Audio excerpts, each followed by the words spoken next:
Well, term time has begun. There is no RAAC concrete in Westminster.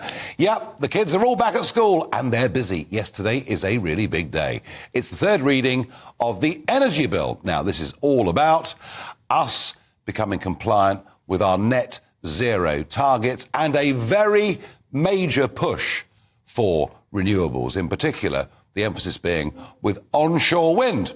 And you might have seen Ed Miliband in that clip on the news a moment ago, and the government saying, look, we've got to stop this ban, we must build more onshore wind.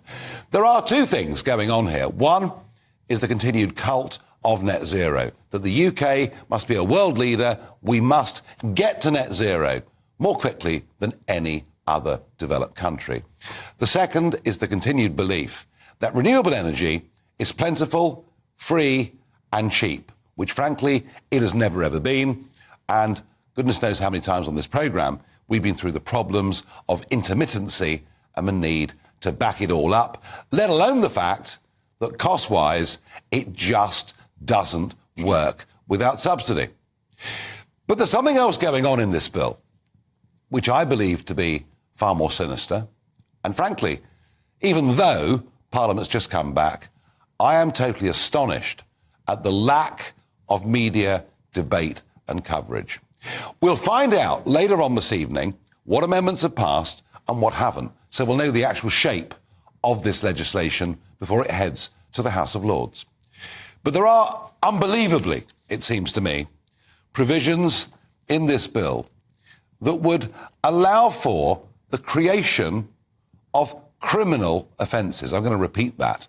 Allow for the creation of criminal offences if businesses, and here's the rub, individual householders don't tell the truth or don't meet up to new energy requirements for their houses.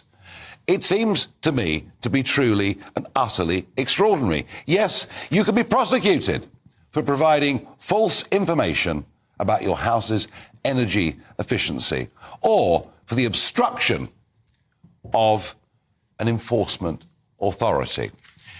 This takes us down the direction where we will all have to have meters for water, meters for gas, meters for electricity.